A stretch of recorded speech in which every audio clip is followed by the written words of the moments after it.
राम राम सभी को। मैं विवेक मलिक एक बार फिर से आपका स्वागत करता हूं अपने YouTube चैनल पर। आज का सेशन हमारा पॉलिटी से संबंधित है और पॉलिटी में हमारा जो चल रहा था भाग 3 हमारा चल रहा था आपका फंडामेंटल राइट।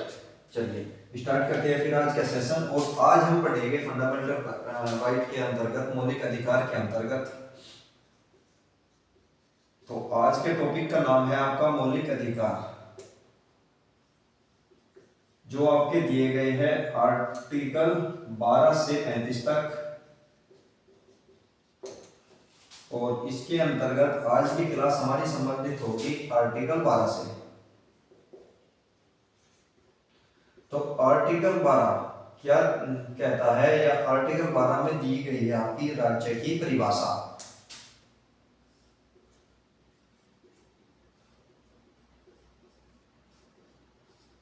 राज्य की परिभाषा।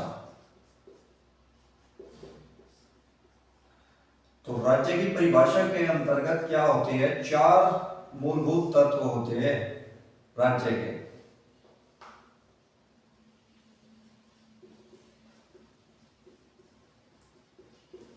राज्य के तत्व तो कौन कौन से तत्व होते हैं राज्य के? पहला,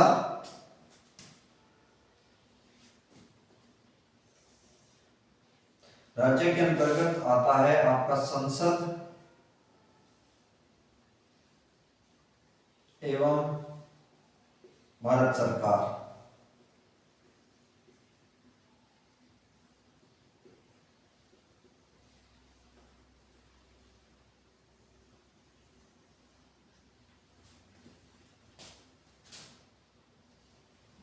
दूसरा आपका होता है विधानमंडल एवं राज्य सरकार।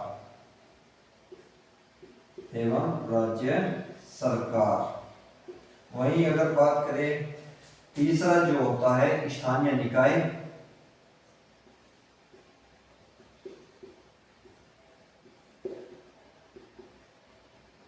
और इन्हें ही कहा जाता है प्राधिकारी।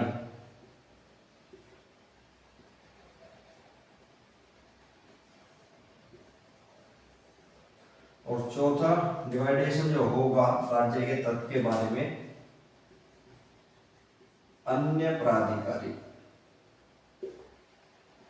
तो अब इनके बारे में समझते हैं। आर्टिकल 12 कहता है राज्य की परिभाषा, यानी कि राज्य के अंतरहीन तत्व, यानी कि वे तत्व जिनके अंतर्गत राज्य सम्मिलित होगा या जिनसे मिलकर आपका राज्य बनेगा। तो ये होते हैं आपके राज्य के तत्व 4। पहला संसद एवं भारत सरकार, यानी कि आपका होता है, इसको कहा जाता है संघीय कार्यपालिका। संघीय विधायिका एवं संघीय कार्यपालिका।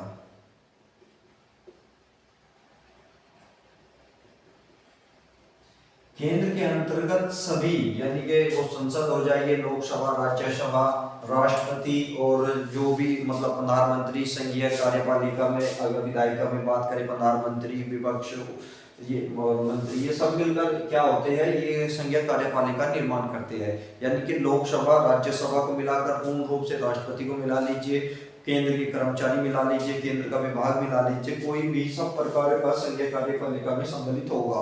वही अगर बात करें विधानमंडल, विधानमंडल में भी वही है, राज्य विधायिका एवं राज्य कार्यपालिका। इसके अंतर्गत शामिल होगा राज्य विधायिका एवं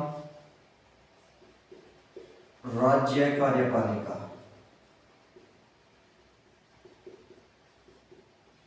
इसके अंतर्गत सम्मिलित होता है। वहीं अगर हम बात करें स्थानीय प्राधिकरण, ये इंपॉर्टेंट है, यहाँ से अगर क्वेश्चन बनेगा, यहाँ से ही बनेगा। एक चीज याद रखना, क्योंकि आप वे संस्था तो पहचान लेंगे। अगर हम स्थानीय निकाय की बात करें, स्थानीय निकाय वे संस्थाएं जिसकी स्थापना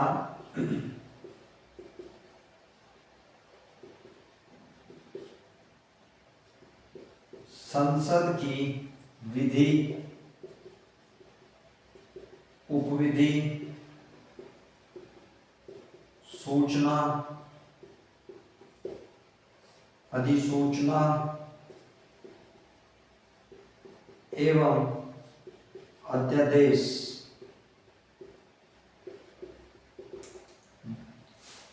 द्वारा की जाती है।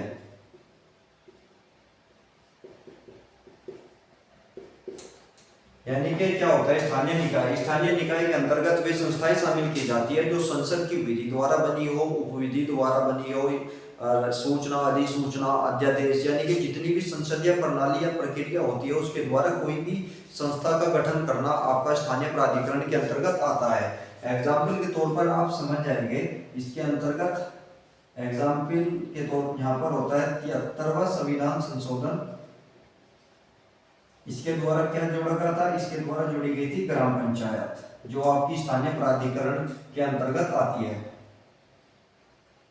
ग्राम पंचायत। अगर बात करें 74वां संविधान संशोधन, इसके द्वारा जोड़ी गई थी आपकी नगर पंचायत।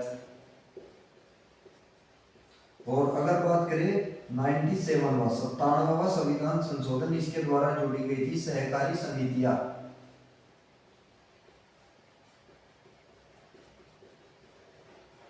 ठीक है, तो अब समझ गए हो गया जितने भी संविधान संशोधन करके या कोई भी संविधान में परिवर्तन करके कोई भी संस्था बनाई जाती है या कोई भी संविधि या उपविधि या तो कोई पूरा कानून बना दिया जाएगा या उस कानून का कोई एक हिस्से के द्वारा कोई संस्था का निर्माण किया जाएगा, तो ये सब आपके स्थानीय प्राधिकरण में आती है।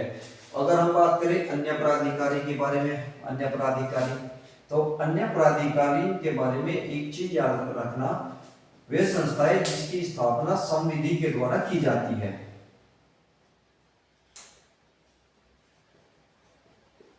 वे संस्था जिसकी स्थापना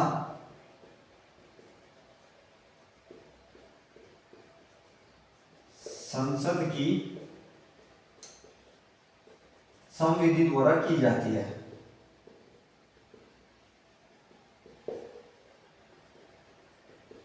तो संविधि के समझाने के लिए यहाँ पर आपको कुछ केस पढ़ना होगा।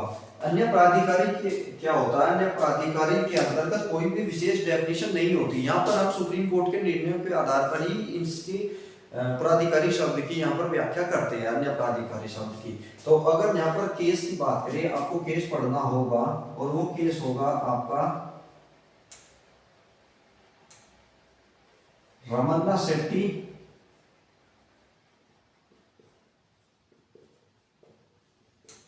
Versus airport authority.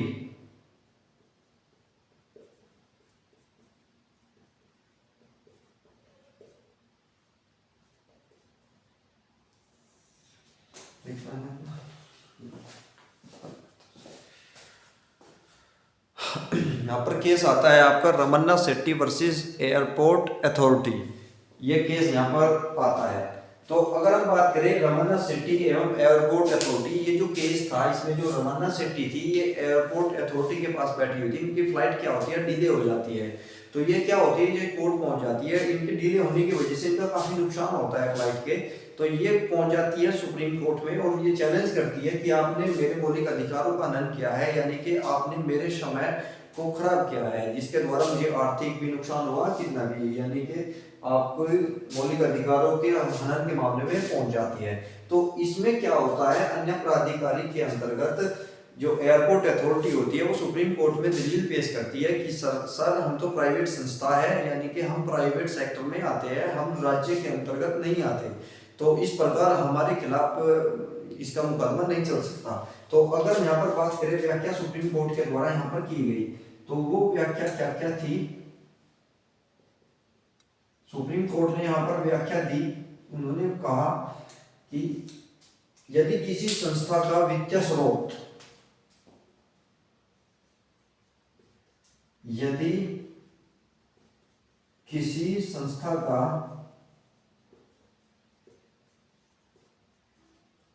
वित्तीय स्रोत सहकारी पूंजी है,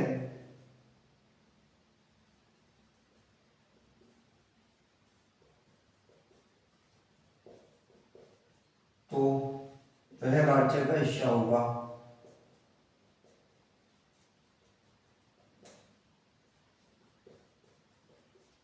दूसरा, यदि कार्य की प्रगति सहकारी है तो, यदि कार्य की प्रगति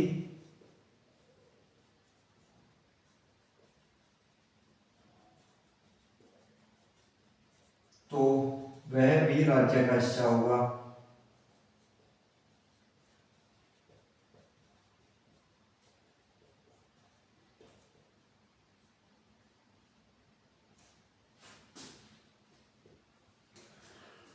तीसरा, यदि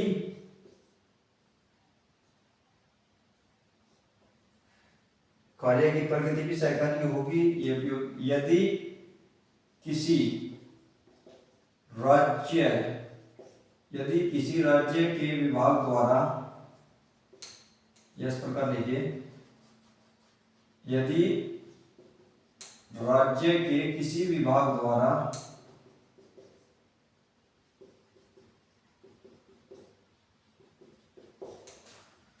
लाइसेंस प्राप्त हो, लाइसेंस प्राप्त संस्था राज्य का हिस्सा होगी।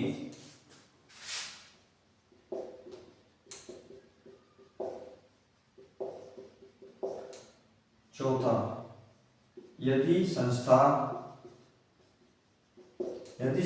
को अपने लिए नियम बनाने का अधिकार, यदि संस्था को अपने लिए नियम बनाने का अधिकार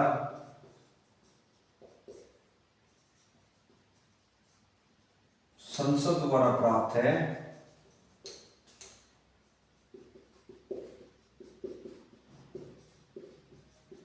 तो वह भी राज्य का हिस्सा होगी।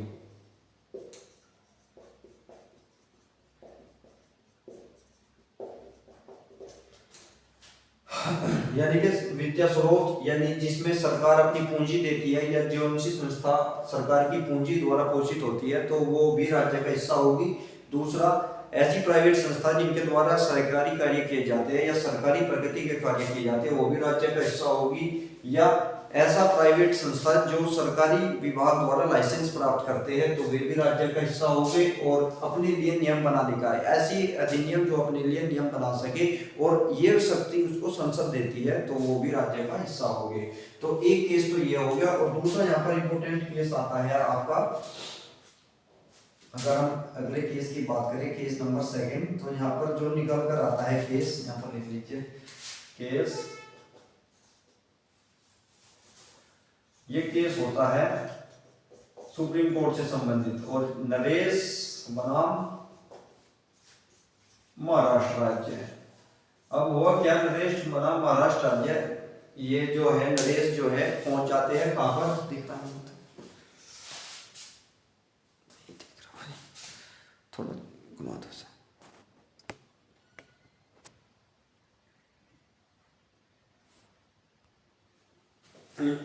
चलो करते हैं।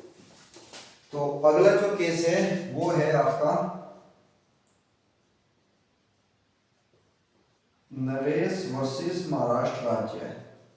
और ये कहा किस वजह से केस हुआ था, ये केस हुआ था आपकी न्यायपालिका के कार्यों से संबंधित। ये केस संबंधित है न्यायपालिका के कार्यों से संबंधित। और इसमें क्या था, सुप्रीम कोर्ट ने निर्णय दिया, 2 भागों में बांट दिया गया कार्य को। पहला आता है आपका न्यायिक कार्य और दूसरा आता है प्रशासनिक कार्य। अभी समझाएंगे। न्यायिक कार्य, जब कोर्ट द्वारा न्यायिक कार्य या सुप्रीम कोर्ट न्यायिक कार्य करता है, तो वो क्या होता है, राज्य का हिस्सा नहीं माना जाता, राज्य का हिस्सा नहीं होता। और जब वह प्रशासनिक कार्य करता है, करते समय राज्य का हिस्सा माना जाता है।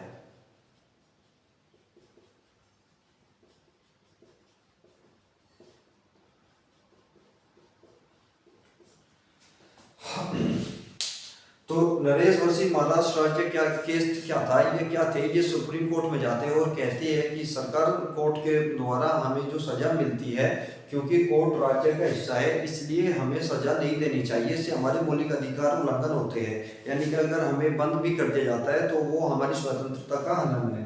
तो इस प्रकार क्या होगा, वे इनका सीधा सीधा दावा लेकर था न्यायपालिका को, कुछ न्यायपालिका को सजा देने का अधिकार नहीं है क्योंकि वो आपका राज्य का हिस्सा है।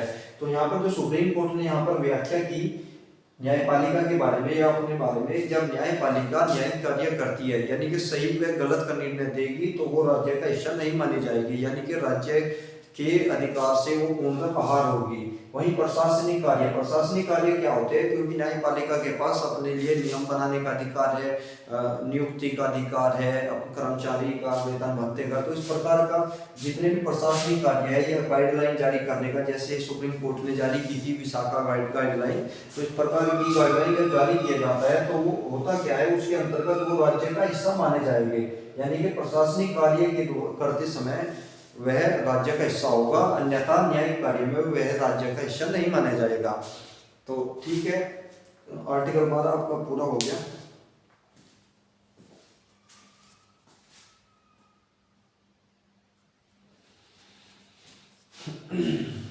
चलिए मिलते हैं फिर अपने कल के सेशन में, तब तक वीडियो को शेयर करें, चैनल को सब्सक्राइब करें। Thank you.